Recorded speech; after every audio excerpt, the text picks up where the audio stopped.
Hey everyone, welcome back to my channel. In this video, I'm going to show you how to lay this vinyl laminate flooring. And as always, if you enjoy this video, please give it a thumbs up and like and subscribe. Thanks for watching. All right, here are some of the tools you will need to get started. First, we're going to be ripping off the baseboards and ripping out the carpet. This prying tool really helps take off the baseboards.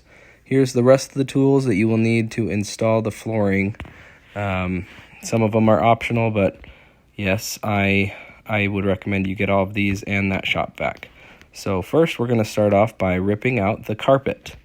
You can do this by starting at a corner and just pulling up off of the carpet tack strip and then going around the edges, and then I just roll it all up and then I fold it in half so I can carry it out myself.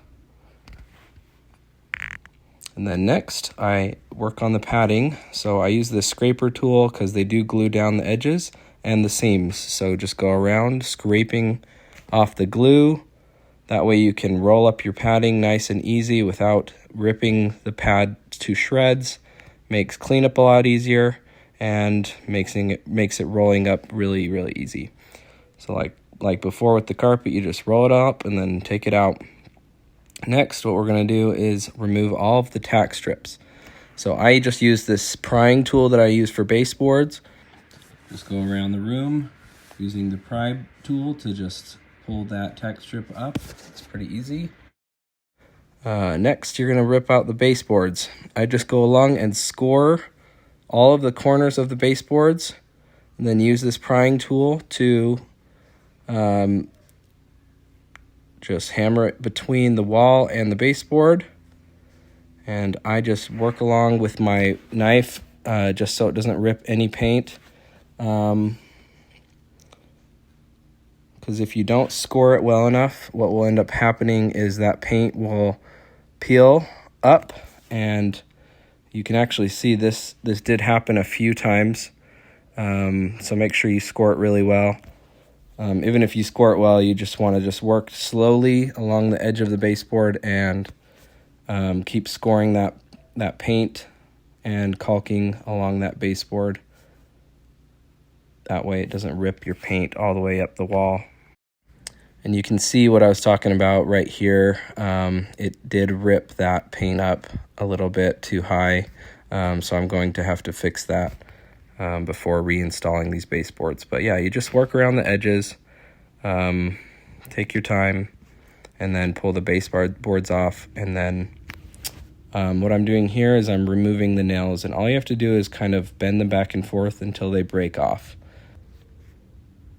And then what I do after I rip off all those nails is I go ahead and number each baseboard and then number the wall that it came off of. So that way when I go around after the flooring, I can take the baseboards and put them right where they came from. This makes it really easy, considering I'm doing my whole main floor. I had 33 pieces of baseboard by the time this was over and done with. So you don't want to mix those up, and it makes it a whole lot easier to go back and replace those baseboards.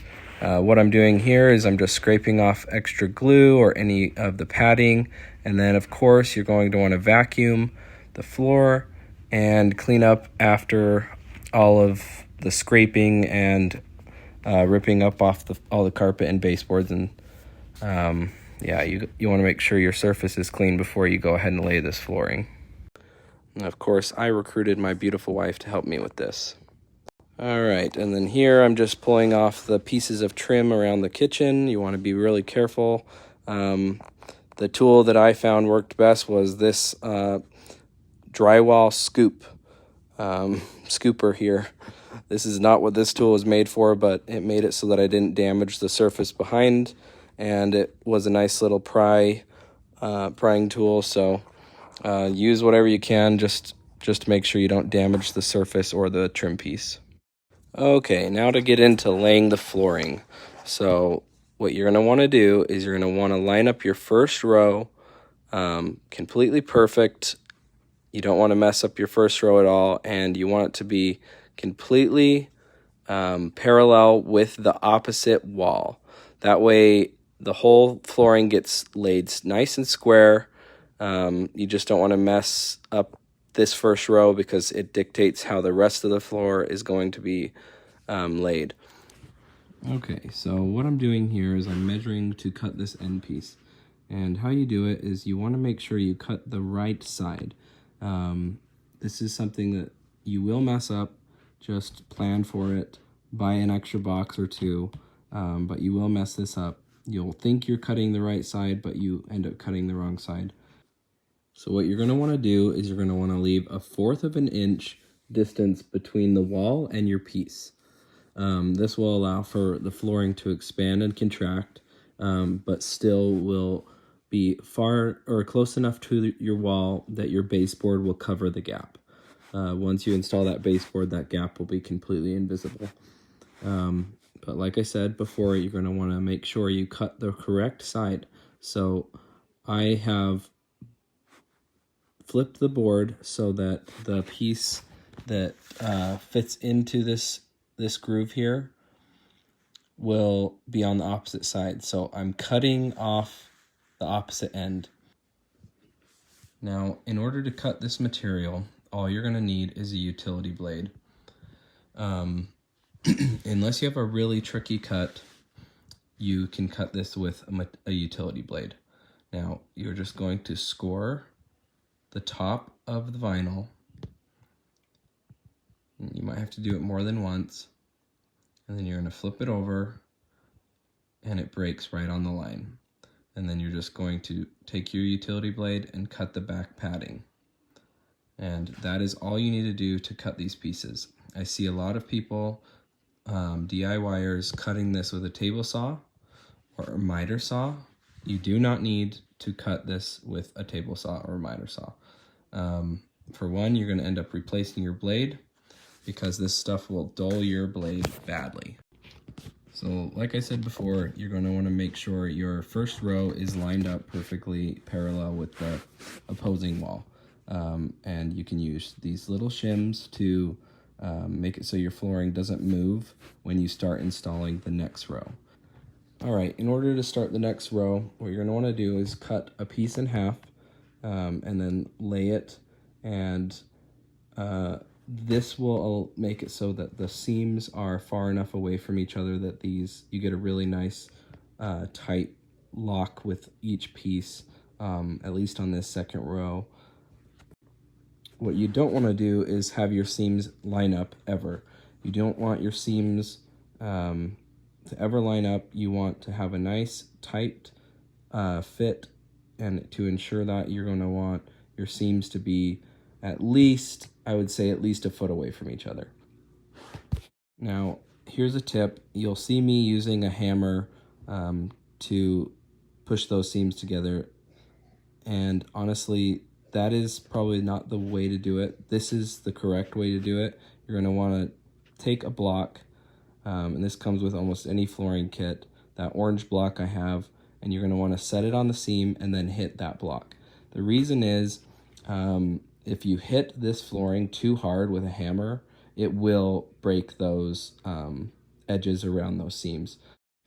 So if you use a block instead, it more evenly distributes that force when you're banging your hammer on that seam.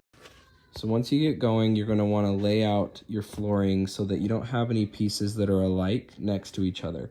In the back, you can see my wife is separating them out by each type, because each box will have similar pieces. So you're going to just want to make sure you don't lay your flooring next to similar pieces. Here's an up-close look at how to lay this flooring.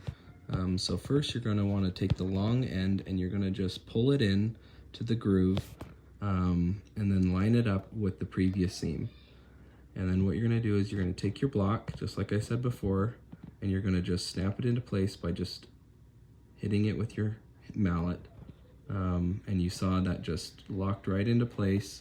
It just snaps in, and then take your block and kind of push it along the edges. Okay, now that I've reached the opposite wall, I have to use a different tool to get this piece to be pulled into the previous row. So you're just going to line it up the best you can.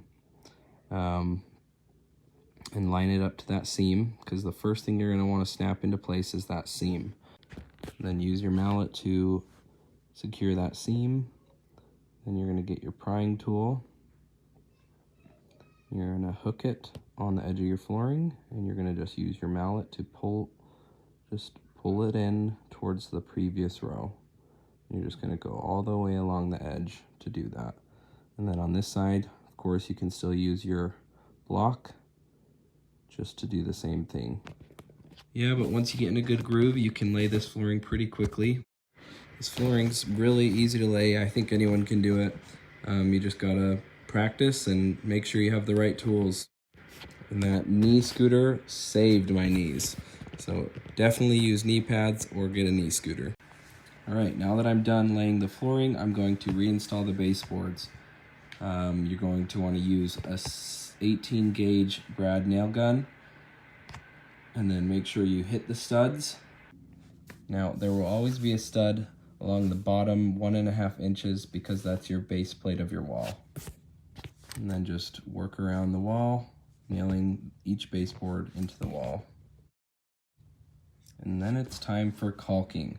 Now you want to cut your caulking tip at about a 45-degree angle, and then you're going to just go along the edge and lay a bead of caulk, and then I use my finger to push it into the crack.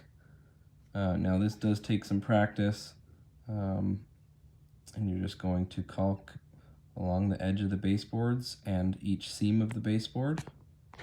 Now this is just kind of a bonus part of this video. Not everyone's going to have to do this, but in my case I had 2 different kinds of flooring here, so I had a lip here. So previously there was some hard flooring in that entryway and then carpet in this room here. So in order to get this flooring to lay nicely, you're going to want to level out your flooring. You can't have any lips like this one. This one's probably about 1/8 of an inch difference in flooring height. So here's some self-leveler that I poured out, and I'm just using a trowel to trowel it out so that it spreads nicely and levels out the flooring. As always, thanks for watching. If you have any questions or comments, please leave them below. And if you like this video, please subscribe and like the video.